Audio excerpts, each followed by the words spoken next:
इस न्यूज के प्रायोजक हैं अंज इंटीरियर, चांदनी चौक, सदाकतपुर, मुजफ्फरपुर।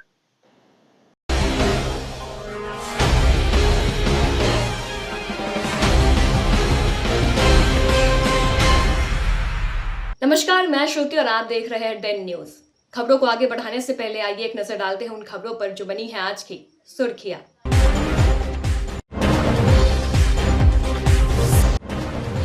बेकाबू होकर ई रिक्शा पलटी, घटना में 2 साल के मासूम की दर्दनाक मौत, परिवार में मचा कोहराम।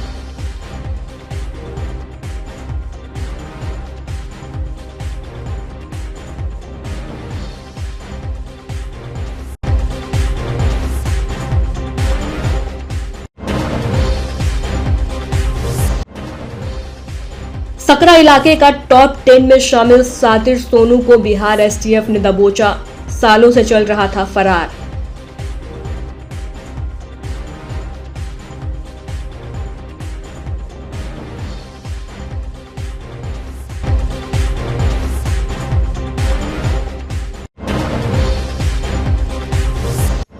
और वाहन जांच के नाम पर पुलिस की अवैध वसूली, ऑटो ड्राइवर का पुलिसकर्मियों ने लिया पर्स, खाली कर लौटाया। एसपी बोले जांच के बाद होगी कार्रवाई।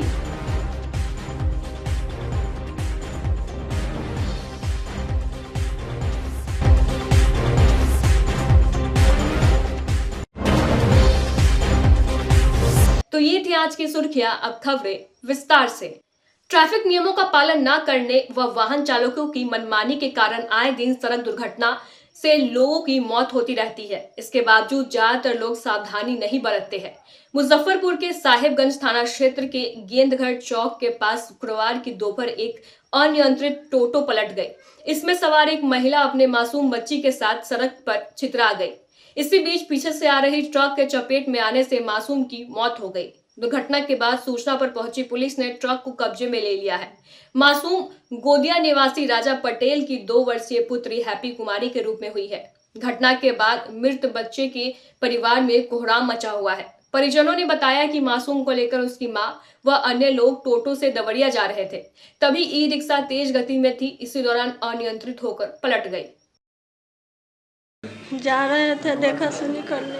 देखा सुनी करने आप भी साथ में थे? हाँ। किस गाड़ी पे थे? ऑटो वाला। कौन सी ऑटो पे थे? टोटो पे थे या टोटो था? टोटो से गाड़ी पलटी है कि कैसे क्या हुआ बताइए ना। गली पलट गया, ट्रक आया चढ़ा। टोटो वाला गाड़ी पलट गया है। हाँ। और बच्ची फेंका गया है। हाँ। कहाँ घटना घटा? गेन घर। हाँ, गेन घर जो बन रहा है। रेलवे ओवर हाँ, वही ठैया। टोटो वाला तेज में था या? हाँ, तेज में था। तेज में था। हाँ। वो पलटा है तो बच्ची भी गा गया है। हाँ, और ट्रक पीछे से आ रहा था दोनों में गया है तो बच गया है, माँ बच गया है और लड़की चाका लगे पड़ गया है। ट्रक चढ़ा दिया है। क्या नाम? आप भी उसी ट्रक उसी टेम्पो में थे? तो हम फेंका गया और दोनों वहाँ चल गया, हम तो अलग हट गया। जैसे जो बच्ची को जिसका हादसा हुआ है उसकी मम्मी दादी सभी लोग, अब घर के एक बच्ची लड़की है उसको देखा सुन लोग कहीं जा रहा था देवरिया। इसी बीच में वो गेन घर के बीच में जो रेलवे का ब्रिज बन रहा है उसी जगह पे टोटो पलट गई है और लड़की बच्ची लिए हुए फेंका गई है बच्ची को, लेकिन इसको कुछ नहीं, वो चोट लगाए और बाकी बच्ची के देह पर चढ़ गई है गाड़ी। हाँ, ट्रक से चढ़ गई है गाड़ी। ये लोग जा कहाँ रहे थे? ये लोग देखा सुनी में देवरिया जा रहे थे, अपने बेटी के लिए देखा सुनी में जा रहे थे जी। तो बच्ची को आप लोग सीएससी लाए? हाँ, उसको अभी लाया, यहाँ पे अस्पताल लाया गया है। अब यहाँ से पोस्टमार्टम के लिए आगे भेजा गया। जो जिस गाड़ी से एक्सीडेंट हुई है वो डंपर थाने में लगा हुआ है। जो टोटो की बात हो रही है वो टोटो कहाँ है? वो तो चला गया होगा, हम लोग है ना जब तक। गेंदघर चौक के पास रेलवे फ्लाईओवर है, वहाँ एक ट्रक से एक्सीडेंट हो गया था जिसमें बच्ची की मौत हो गई है। शव को पोस्टमार्टम के लिए भेजा गया है और आवेदन मिलने पर जो विधि सम्मत कार्रवाई है वो की जाएगी।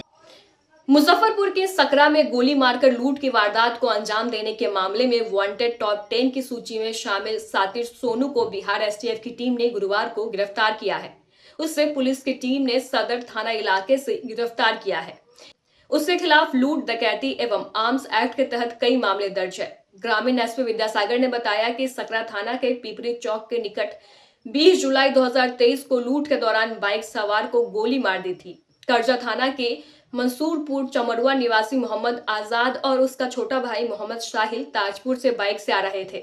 उसका पीछा कर 4 अपराधी ने पिपरी चौक के पास घेर लिया। उसकी बाइक, पर्स और मोबाइल छीनने का अपराधियों ने प्रयास किया। इस पर साहिल ने विरोध किया तो अपराधियों ने उसके सीने में गोली मार दी थी। इसके साथ ही मोहम्मद आजाद के सिर पर पिस्टल से मारकर जख्मी कर दिया था। इस तरह लूट को अंजाम देकर अपराधी फरार हो गए।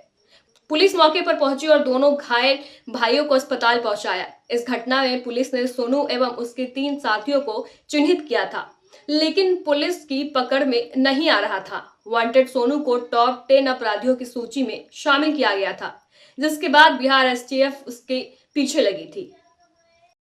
20-25 की घटना है और इसमें एसटीएफ बिहार और मुजफ्फरपुर पुलिस दोनों के सहयोग से ही ये टॉप 10 सूची में ये थे और इनकी गिरफ्तारी हुई है। सानू कुमार इनका नाम हुआ और इन पर सकरा थाने में कई लूट कांड इन पर दर्ज है, जिसमें कि 340-23, 341-23 ये दोनों ही लूट कांड और आर्म्स एक्ट भी इसमें था। इसके अलावा बलीगांव वैशाली में भी इन पर एक लूट कांड इन पर दर्ज था। और ये देखने वाली बात यह है कि इनका घर सरैया, यानी कि सरैया, साकिन सरैया है, थाना सकरा है। इनके फादर का नाम बसंत सिंह है और इनके घर में, जैसे हमारे सकरा में जो कांड हुआ था, इसमें इनके बहनोई भी इन्वॉल्व थे, इनका छोटा भाई भी, यानी कि कहिए कि इनका पूरा घर ही लुटेरा का घर है। क्योंकि जहाँ बहनोई भी 341 में, जो सकरा का 341 था, उसमें संलिप्त थे, यानी कि वो सहयोगी थे। और छोटा भाई भी, बाद में छोटा भाई जो कि जुवेनाइल था, उसने भी गोली चलाई थी और उसकी गोली चलाने से ही कि जो भी व्यक्ति घायल हुआ था। इस तरह से कहा जा सकता है कि ये टॉप 10 सूची के एक बहुत बड़े नामी गिरामी क्रिमिनल सानू कुमार को एसटीएफ और मुजफ्फरपुर पुलिस मिलकर गिरफ्तार की है और उनको जेल भेजा जा रहा है। मुजफ्फरपुर पुलिस अपने कार्यप्रणाली की वजह से अक्सर ही चर्चे में रहती है। पुलिस कभी मानवता का परिचय देकर मिसाल कायम करती है तो कभी अवैध वसूली के कारण अपनी किरकिरी करवाती है। एक बार फिर पुलिस के द्वारा अवैध वसूली का वीडियो सोशल मीडिया पर तेजी से वायरल हो रहा है। मामला सदर थाना क्षेत्र का है। बता दें कि हाईवे पर लगातार हो रहे लूट और छिनतई पर लगाम लगाने के लिए वरीय अधिकारियों के द्वारा आदेश दिया गया कि जिले के सभी थाने की पुलिस हाईवे पर भरमशील रहेगी, साथ ही रोको टोका अभियान के तहत भी जांच करेगी। इसी क्रम में सदर थाना की पुलिस गुरुवार को दिघरा पुल के समीप वहां जांच कर रही थी। जांच के दौरान एक टेम्पू को रोका गया। चालक से कागज मांगा गया, लेकिन कागज में कमी पाई गई, जिस कारण उक्त चालक को बोला गया कि उसकी टेम्पू जब्त होगी, जिसके बाद वो पुलिस कर्मियों के समक्ष माफी मांगने लगा। इसी बीच उससे पैसे का डिमांड किया गया, जिसके बाद टेम्पू चालक अपने पर्स से पैसे निकालकर पुलिस कर्मी को देने लगा। वहीं कुछ दूरी पर एक ट्रक भी खड़ी थी। ट्रक में बैठे व्यक्ति ने उसका इस अवैध वसूली का वीडियो बना लिया और सोशल मीडिया पर डाल दिया, जिसके बाद यह वीडियो सोशल मीडिया पर तेजी से वायरल होने लगा। वरीय अधिकारियों के पास भी यह वीडियो पहुंच गया है, जिसके बाद मामले की जांच की जा रही है। मैं भी वो वीडियो देखा हूं और इसकी सत्यता के लिए, इसकी जांच के लिए वीडियो कब का है यह भी स्पष्ट नहीं है। तो इस सब चीज़ों के लिए मैंने वीडियो को सदर थाना अध्यक्ष को भेजा है और उसको जांच करेंगे और जो भी क्या सही पाया जाता है उस पर कार्रवाई फिर होगी। मुजफ्फरपुर में बढ़ते अपराध पर लगाम लगाने को लेकर पुलिस एक्शन मोड में आ गई है। आपराधिक घटना को अंजाम देकर फरार अपराधियों के विरुद्ध पुलिस लगातार कार्रवाई में जुट गई है। तुर्की थाना क्षेत्र के छोटा सुमेरा गांव में 13 जनवरी को जमीनी विवाद में पड़ोसी साहिब शाह, राहुल शाह और राजा शाह ने अपने अन्य सहयोगी के साथ मिलकर रात के अंधेरे में अपने ही पड़ोस के रहने वाले एक बाप, बेटे और पोते को गोली मार गई थी, जिससे गोली लगने से अजय शाह की मौत हो गई थी। वहीं अंकुश और सुरेश शाह खतरे से बाहर है। घटना को अंजाम देने के बाद मुख्य आरोपी राजा शाह घर छोड़कर फरार हो गया था, जिसकी तलाश में पुलिस लगातार छापेमारी कर रही थी। जब उनकी गिरफ्तारी नहीं हुई तो पुलिस ने वारंट वापस कर इश्तेहार प्राप्त कर घटना के महज 18 दिनों के अंदर ही बैंड बाजा के साथ आरोपी के घर पर इश्तेहार के साथ पुलिस पहुंच गई और इश्तेहार चिपका कर आरोपी को चेतावनी देते हुए कहा कि अगर इसके बाद भी कोर्ट या फिर थाने में आत्मसमर्पण नहीं करते हैं तो फिर आपके घर की कुर्की जब्ती की जाएगी और घर का एक एक ईंट उखाड़ लिया जाएगा।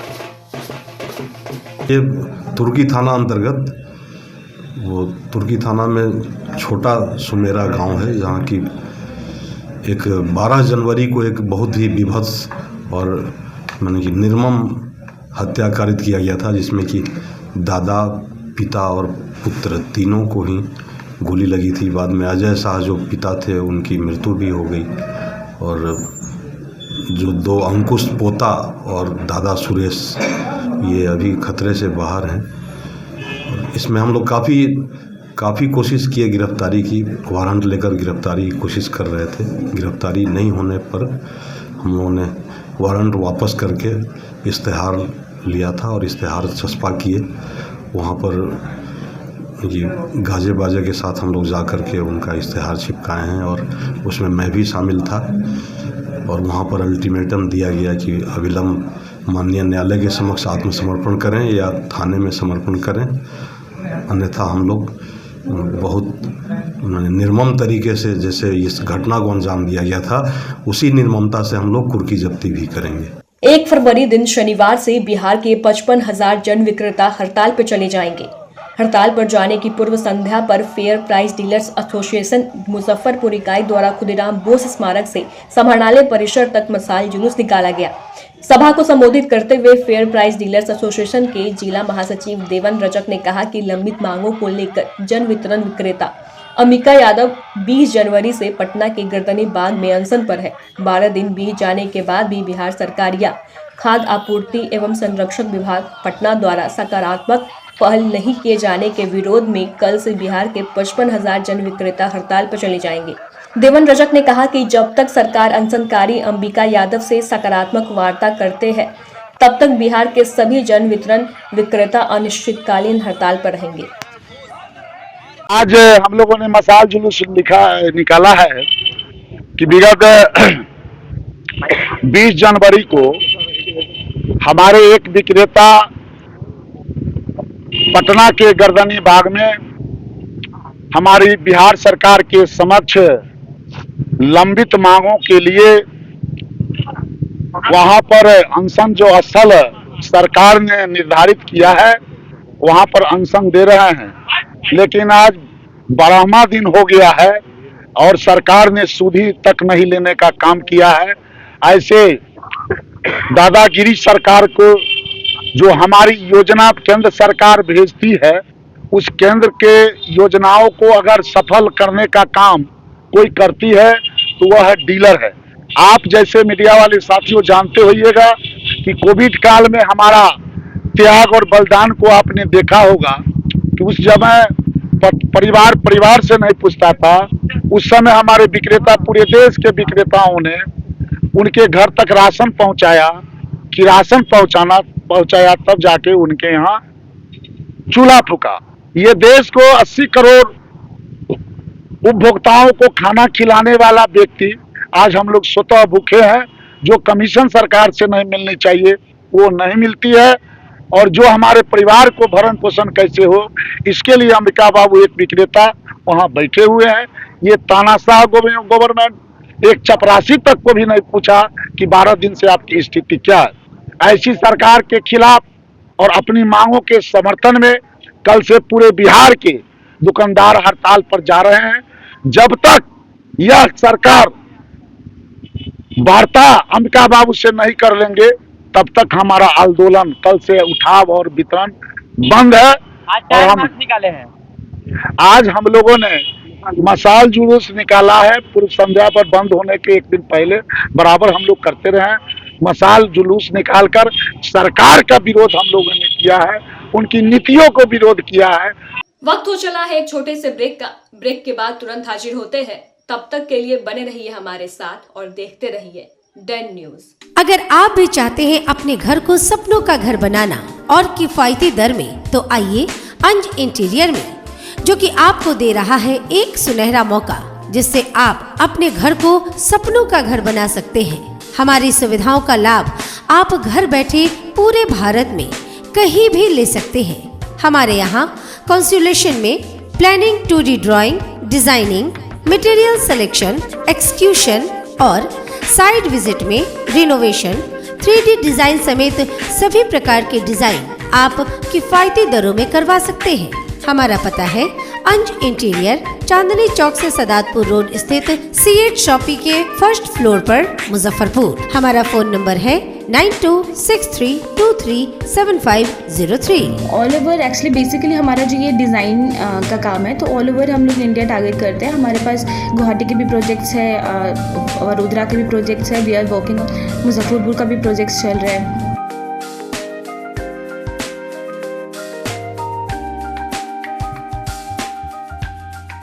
ब्रेक के बाद एक बार फिर से आपका स्वागत है। तो लिए चढ़ते हैं आपको अगली खबरों की ओर। मुजफ्फरपुर सिविल कोर्ट के अधिवक्ता राजन झा ने रेलवे के अध्यक्ष एवं मुख्य कार्यकारी अधिकारी को लीगल नोटिस भेजकर आर्थिक और मानसिक हर्जाना के मद में कुल 50 लाख रुपए का दावा किया है।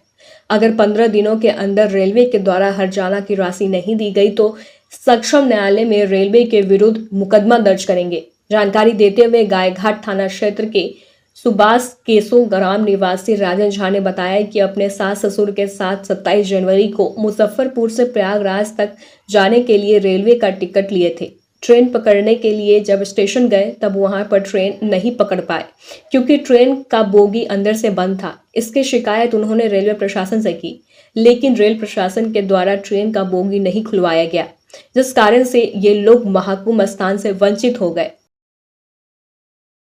सर कि हम लोग मौनी अमावस्या के प्रयागराज कुंभ में अमृत स्नान में शामिल होने के लिए दिनांक 27/1/2025 को मुजफ्फरपुर से शपथ क्रांति का तत्काल AC टिकट लेकर यात्रा करने वाले थे, जिसके लिए जब हम स्टेशन पर गाड़ी पकड़ने के लिए पहुंचे तो गाड़ी अपने तय समय से कुछ विलम्ब से स्टेशन पर पहुंची, लेकिन स्टेशन पर काफ़ी भीड़ पहले से मौजूद थी और गाड़ी जो उधर से आई उसमें ऑलरेडी अवैध यात्रियों द्वारा पूरी AC बोगी तक पर कब्जा कर लिया गया था। गेट बंद थे अंदर से, जो काफ़ी कोशिशों के बाद ना गेट खुले ना ही अवैध यात्री उतरे, जिस कारण टिकट वाले कोई भी पैसेंजर गाड़ी में प्रवेश नहीं कर सकें और हम लोग वहाँ अमृत स्नान में शामिल होने से वंचित हो गए। अमृत स्नान और महाकुंभ 144 वर्षों के बाद आया था। हमारे साथ में हमारे सास ससुर अत्यंत धार्मिक भावना के लिए उसके साथ वहाँ यात्रा करने वाले थे, जिनकी भी यात्रा नहीं हो पाई और रात भर हम लोग यहाँ पर पीड़ित के जैसे अपना समय व्यतीत करके सुबह घर गए हैं। रेलवे प्रशासन से इसकी हम काफ़ी शिकायत किए, स्टेशन मास्टर और गार्ड से भी हम लोग शिकायत किए कि इसके एवज में हमको टिकट वापस किया जाए या तो फिर अन्य कोई व्यवस्था हमारे जाने की जाए, लेकिन उन्होंने भी हमारी एक भी नहीं सुनी। पुलिस प्रशासन कोशिश भी किया, वो भी रेलवे स्टेशन अधीक्षक को गाड़ी और देर तक रुकवाने के लिए ताकि यात्री चढ़ सकें कहें, लेकिन उनकी भी बात नहीं सुनी। इस प्रकार इन्होंने हमारी धार्मिक, आर्थिक और मानसिक सभी प्रकार से नुकसान पहुंचाया है, जिसके एवज में हमने रेलवे अधीक्षक को अपने साथी अधिवक्ता SK झा सर के द्वारा एक नोटिस करवाया है और उसमें या तो हमें हमारी टिकट के एवज में रुपये वापस करें, अन्यथा हम 50 लाख रुपये का दावा उपभोक्ता न्यायालय में लाने जा रहे हैं। है कि हमारे यहाँ पर व्यवहार न्यायालय मुजफ्फरपुर में अधिवक्ता हैं श्री राजन जी। इनको अपने सास ससुर के साथ में 27 जनवरी को इनको यात्रा करनी थी मुजफ्फरपुर से इलाहाबाद के लिए और इनको प्रयागराज कुंभ में इनके सास ससुर को स्नान करवाना था। और तो जब स्टेशन पर जब जाते हैं तो स्टेशन पर जो इनकी ट्रेन आई तो वह ट्रेन का जो बोगी था वह बोगी अंदर से बंद था। ये लोग काफ़ी मशक्क़त करते रह गए, लेकिन इनका जो है सो बोगी खुला नहीं। इसकी शिकायत उन्होंने वहाँ पर जो संबंधित अधिकारी को किए, लेकिन अधिकारी के द्वारा कोई सकारात्मक कदम नहीं उठाया गया। इसमें न इनको पैसा तो अब वापस करेगा नहीं क्योंकि टिकट तत्काल का था, लेकिन रेलवे की इसमें लापरवाही यह है कि जो बोगी है वह बोगी अंदर से बंद था। मेरा यह कहना है कि जिसके लिए हमने लीगल नोटिस रेलवे के अध्यक्ष को हमने भेजा है कि चूँकि यह महाकुंभ आएगा 144 वर्ष के बाद, अब यह आदमी 144 वर्ष तो जिंदा रहेगा नहीं, तो सारा गलती है रेलवे की। जिस व्यक्ति को इतने इंतज़ार के बाद में था कि नहीं कुंभ लगेगा हम जाएंगे और मौनी अमावस्या के दिन इनको स्नान करना था और उस दिन इनको जो है ऐसा माना जाता है कि मोक्ष प्राप्ति होती है, पुनर्जन्म के चक्र से लोग छुटकारा पा लेते हैं, तो तो ये सब चीज़ तो इनका कुछ हुआ नहीं, तो धार्मिक भावना के साथ में रेलवे ने इनके साथ खिलवाड़ किया है। तो इसके लिए हम लोगों ने लीगल नोटिस भेजा है। 50 लाख रुपए हमने उन पर हर्जाना का जो है सो हमने दावा ठोका है। हम 15 दिन का समय रेलवे को दिए हैं।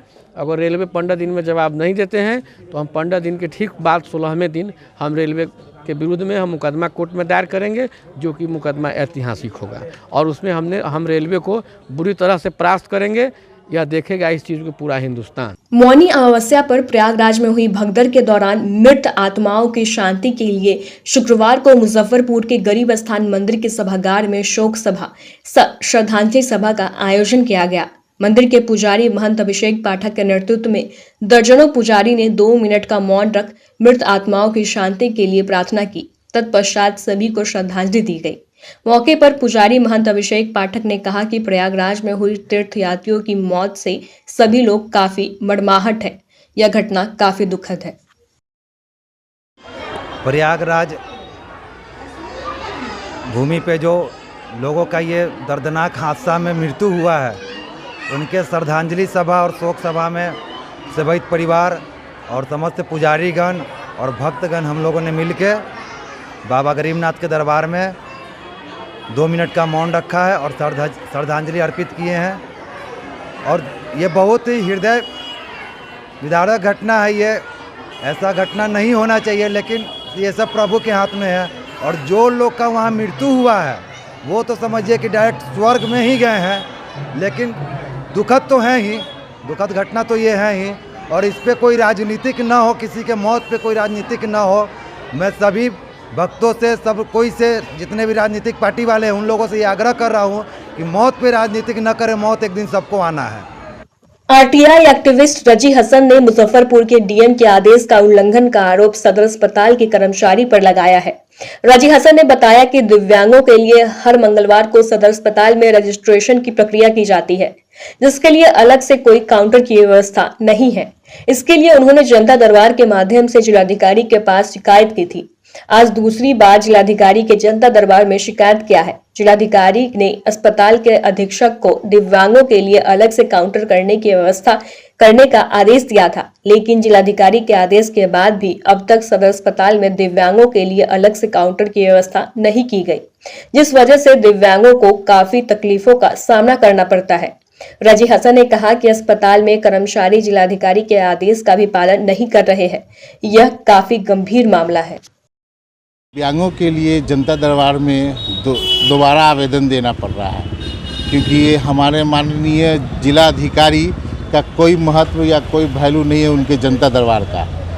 और दिव्यांग दौड़ रहा है अपने अधिकार और अपने कानून को लागू करने के लिए, हो नहीं रहा। यूडीआई डैश कार्ड बनता है दिव्यांगों के लिए, जो पूरी दुनिया में मोदी जी ने इसको लागू किया, लेकिन अब तक बनवाने में दिव्यांग लोगों को इतनी परेशानी होती है, क्योंकि हर एक मंगलवार को सदर अस्पताल में कैंप लगता है। जो दिव्यांग सभी इस बीमारियों के साथ जाके दिखलाते हैं। और उस लाइन में मैंने एक आवेदन दिया था यू डैश बनाने के लिए कि आप एक अलग से काउंटर हर एक मंगलवार को 2 ही बजे तक बनती है, तो एक अलग से काउंटर कर दीजिए एक कंप्यूटर ऑपरेटर के लिए, लेकिन अब तक नहीं रखा गया। परेशानी क्या आ रहा है? परेशानी ये है कि यूडीआईडी कार्ड जो बनाने में सबसे बड़ा परेशानी है कि यूडीआईडी फार्म जो भरा जाता है तो वो बहुत बहुत दूर से आते हैं, बाहर में भरवाया जाता है। अब जी नहीं, वहाँ नहीं मिलता क्योंकि जाके बाहर करवा के आइए तब हम लोग इसका आगे का प्रक्रिया करेंगे। तो बाहर में जो भी कंप्यूटर ऑपरेटर वाला वो 100-150 रुपया 200 रुपया लेता है प्रचार प्रसार के साथ, जो हम आपको कहिएगा तो दे देंगे। और दिव्यांग का ये है कि जो बेचारा पाँव से मजबूर है वो भी बेचारा खिड़की के पास नीचे खड़ा हुआ है, सब एगो पर्ची कटवाना पड़ता है तभी वो जाना पड़ता है। तो ये सबसे बड़ा परेशानी है, क्योंकि दिव्यांग को मजबूत करने के लिए बहुत सा पत्र निकल रहा है, बहुत सा कानून है, लेकिन मजबूत नहीं, उसको और भिखारी बनाया जा रहा है। और क्या काम होता है जैसे केवल दिव्यांग के लिए काउंटर है? जी है ही नहीं, काउंटर नहीं है उसका। मैं कह रहा हूँ काउंटर बना लीजिए, क्योंकि हर एक मंगलवार को कैंप लगता है। सदर आदेश दिया था क्या? नहीं, हाँ डीएम ने आदेश दिया था पिछले बार में कि इस पर रिपोर्ट देने के लिए, 2021 में, फिर वो दोबारा हमको देना पड़ रहा है। जनता दरबार में क्या कुछ है? जनता दरबार में तो अभी तक देख लीजिए दे के आए हैं, लेकिन जनता दरबार का कोई हमको वैल्यू नहीं लग रहा है एक सदर अस्पताल के कर्मी द्वारा या चिकित्सा पदाधिकारी का, क्योंकि जनता दरबार में जो आवेदन डीएम के पास देते हैं वहाँ से पत्र जाता है तो उस पर कोई रिपोर्ट ही नहीं आता है। बिहार के प्रथम मुख्यमंत्री श्री कृष्ण सिंह की 65वीं पुण्यतिथि पर मुजफ्फरपुर के तिलक मैदान स्थित जिला कांग्रेस कार्यालय में श्रद्धांजलि सभा का आयोजन किया गया। उपस्थित लोगों ने श्री कृष्ण सिंह की छाया चित्र पर पुष्प अर्पित कर नमन करते हुए उन्हें श्रद्धांजलि अर्पित की। मौके पर कांग्रेस जिलाध्यक्ष अरविंद कुमार मुकुल ने कहा कि श्री बाबू आधुनिक बिहार के निर्माता थे। संयुक्त बिहार के प्रथम मुख्यमंत्री के रूप में काम करते हुए उन्होंने शिक्षा, कृषि और उद्योग के क्षेत्र में उल्लेखनीय कार्य किए हैं, जिसके कारण बिहार केसरी के रूप में उनकी पहचान है। जिला प्रवक्ता समीर कुमार, महेंद्र श्रीवास्तव, केदार सिंह पटेल, त्रिभुवन पटेल, कुणाल सहाय, सविता श्रीवास्तव, प्रभात चंद्र, गोपाल मिश्रा, रितेश कुमार सिन्हा, विकास कुमार टुल्लू सहित दर्जनों कांग्रेस नेता मौजूद रहे। संयुक्त बिहार के प्रथम मुख्यमंत्री श्री कृष्ण जी की आज पुण्यतिथि पर जिला कांग्रेस कमेटी के तत्वाधान में मुजफ्फरपुर कांग्रेस कार्यालय में मनाई गई है। आज उनके पुण्यतिथि पर जो श्रद्धांजलि सभा आयोजित की गई है, श्री बाबू को हम लोग याद करते हैं इसलिए कि आज़ादी में एक अहम भूमिका थी उनकी और महान स्वतंत्रता सेनानी थे और आज़ादी के बाद प्रथम मुख्यमंत्री बनने के बाद उनके नेतृत्व में बिहार का स्वर्णिम विकास हुआ। अब देखिएगा कि जितने भी उद्योग उनके समय में लगा, चाहे वो हटिया HEC का उद्योग हो, चाहे बरौनी रिफाइनरी हो, रांची में हटिया में जो है HEC, पुल राजेंद्र पुल मोकामा, बेगूसराय से मोकामा जो है, कई ऐसी बड़े बड़े जो है काम उन्होंने किया। उद्योगों का जाल बिछाने का काम किया। समरसता, छुआछूत उस समय बहुत चरम सीमा पर थी। बाबा बैद्यनाथ धाम में दलित भाइयों को जो है जल चढ़ाने नहीं दिया जाता था। अपने कंधा पर रख के वह जल चढ़ाए, कितने लाठियाँ खाएं और छुआछूत को ख़त्म किए। उस समय का जो शासन था वो आज कोई बात करते हैं पिछड़ा, दलित, शोषित। श्री बाबू के टाइम में शोषित, दलित, पिछड़ा को न्याय मिलता था और जो भी आप देख रहे हैं वो हॉस्पिटल, स्कूल, कॉलेज, वो सब उसी समय का दिन है। इसलिए हम कांग्रेसी आज उनको श्रद्धांजलि सभा में याद करते हैं, ऐसे महान आत्मा को, कि उनके मुख्यमंत्री काल में बिहार बहुत अपने आप को गौरवान्वित महसूस करती थी और आज हम लोग संकल्प लेते हैं कि उनके बताए हुए रास्ता पर चलेंगे। अरविंद कुमार मुकुल, अध्यक्ष। यामाहा प्रेमियों के लिए खुशखबरी। अब आपके शहर मुजफ्फरपुर में प्रीमियम बाइक और स्कूटी के नए शोरूम अभिषेक ऑटोमोबाइल्स का भव्य रूप से उद्घाटन शुक्रवार को हो गया है। यह मुजफ्फरपुर का इकलौता ब्लू स्क्वायर शोरूम है जहां यामाहा की हर रेंज की बाइक और प्रीमियम बाइक उपलब्ध होगी। सातपुर रोड, घोड़िया बाजार स्थित लक्ष्मी ऑर्किड स्थित इस नए शोरूम का उद्घाटन कुसुम देवी पोदार और सीताराम पोदार द्वारा रिबन कटिंग करके और दीप प्रज्वलित कर किया गया। इस मौके पर 100 पहले ग्राहकों के लिए खास और निश्चित उपहार दिए गए। यहाँ फाइनेंस और एक्सचेंज की भी सुविधा उपलब्ध है। शोरूम के संचालक अमित पोदार ने बताया कि Abhishek automobiles Yamaha bike sales showroom के साथ साथ कच्ची पक्के स्थित शिवम कॉम्प्लेक्स में यामाहा बाइक के सर्विस सेंटर की भी सेवा दी जा रही है, जहां कंपनी द्वारा प्रशिक्षित कुशल और अनुभवी तकनीशियनों द्वारा बाइक की सर्विस की जाती है। उद्घाटन के मौके पर यामाहा बिहार के वरिष्ठ अधिकारी ASM sales Neeraj Kumar, service engineer Deepak Prasad और सर्विस इंजीनियर विवेक देव सिंह की गरिमामयी उपस्थिति रही। साथ ही शोरूम संचालक सोनू पोदार, विजय चौधरी, प्रकाश कानोडिया, संजन गिनरोडिया, रवि कहनानी, रिंकू और गुंजन केडिया भी इस ऐतिहासिक अवसर पर साक्षी बने। हम लोग मुजफ्फरपुर के अघोरिया बाज़ार के सतपुरा रोड में यामाहा का ब्लू स्क्वायर प्रीमियम शोरूम खोल रहे हैं, जिसका अभी उद्घाटन हो गया। हम लोग यामाहा की सारी प्रीमियम बाइक्स के सारे कलर के साथ में अवेलेबल हैं। हमारा सर्विस सेंटर भी है, वो भी प्रीमियम रहेगा, वो कच्ची पक्की में है। हम लोग इनॉग्रल ऑफर फर्स्ट 100 कस्टमर को सरप्राइज गिफ्ट दे रहे हैं, प्लस कैशबैक है और उस सिलेक्टेड मॉडल्स पे कैशबैक, उसके अलावा एक्सचेंज फाइनेंस की सभी सुविधा उपलब्ध है। सर्विस पे क्या कुछ ऑफर देंगे? सर्विस पे हम लोग प्रीमियम क्वालिटी देंगे, अपने कस्टमर को सेटिस्फैक्ट्री लेवल तक सारे स्पेयर्स अवेलेबल रखते हुए इंस्टेंट सर्विस देंगे। यामाहा की किस तरह की बाइक्स यहाँ पर उपलब्ध है? यामाहा की सभी रेंज नीचे से लेके ऊपर तक, जैसे स्टार्टिंग फसीनो है, उसके ऊपर RZR है, फिर FZS है, FZX है, MT15 है, R15 है, MT3 है, R3 है, सारे मॉडल्स और सबके सब प्रीमियम कलर्स भी जो कंपनी ब्लू स्क्वायर डीलर को देती हैं, नॉन ब्लू स्क्वायर डीलर्स को नहीं मिलते हैं, वो सारे कलर्स भी हमारे पास मिलेंगे, क्योंकि हम लोग प्रीमियम हैं, अपने डिस्ट्रिक्ट के इकलौते ब्लू स्क्वायर डीलर हैं। युवाओं में सबसे ज़्यादा कौन सा बाइक्स पसंद किया जा रहा है? सबसे ज़्यादा R15 और MT15 ये युवाओं की पसंदीदा बाइक्स हैं। कितनी सीसी की होती है ये सब 155 सीसी की बाइक है और 155 सीसी में एक स्कूटर एरोक्स, वो भी सिर्फ हमारे पास ही अवेलेबल होगा, वो भी हमारे पास है 155 सीसी के इंजन के साथ। पहले आप लोगों का बहुत बहुत स्वागत है। मैं एरिया मैनेजर हूँ यामाहा मोटर का, और आज ये हमारा 27वां ब्लू स्क्वायर शोरूम का इनॉग्रेशन हम लोगों ने मुजफ्फरपुर में किया है। और मुजफ्फरपुर में ये पहला ब्लू स्क्वायर डीलर है जहाँ पे आपको वर्ल्ड क्लास व्हीकल आपको मिलेगा। जो हम वर्ल्ड वाइड गाड़ी बेच रहे हैं वो गाड़ियों की उपलब्ध प्रेजेंस आपको इस शोरूम में मिलेगा। आप चाहे स्कूटर्स की बात करें तो हमारे पास स्कूटर्स के दो नॉर्मल मॉडल है, 125 सीसी की गाड़ी है, प्लस एक प्रीमियम मेसी स्कूटर है एरोक्स जो 155 सीसी की गाड़ी है। तो जो कस्टमर चाहेंगे वो सारा सेगमेंट अवेलेबल है हमारे पास।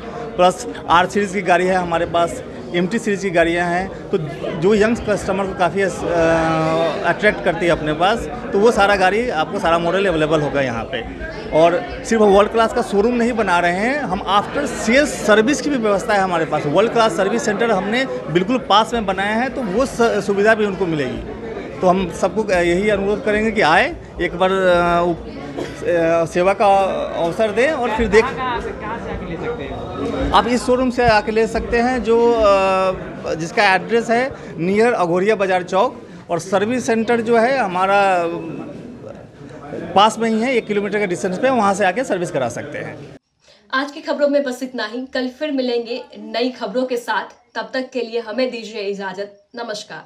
अगर आप भी चाहते हैं अपने घर को सपनों का घर बनाना और किफायती दर में, तो आइए अंज इंटीरियर में, जो कि आपको दे रहा है एक सुनहरा मौका, जिससे आप अपने घर को सपनों का घर बना सकते हैं। हमारी सुविधाओं का लाभ आप घर बैठे पूरे भारत में कहीं भी ले सकते हैं। हमारे यहाँ कंसुलेशन में planning, 2D drawing, designing, material selection, execution और साइट विजिट में रिनोवेशन, 3D डिजाइन समेत सभी प्रकार के डिजाइन आप किफायती दरों में करवा सकते हैं। हमारा पता है अंज इंटीरियर, चांदनी चौक से सदातपुर रोड स्थित C8 शॉपी के फर्स्ट फ्लोर पर, मुजफ्फरपुर। हमारा फोन नंबर है 9263237503। ऑल ओवर एक्चुअली बेसिकली हमारा जो ये डिज़ाइन का काम है, तो ऑल ओवर हम लोग इंडिया टारगेट करते हैं। हमारे पास गुवाहाटी के भी प्रोजेक्ट्स है, वडोदरा के भी प्रोजेक्ट्स है, वी आर वर्किंग, मुजफ्फरपुर का भी प्रोजेक्ट्स चल रहे हैं।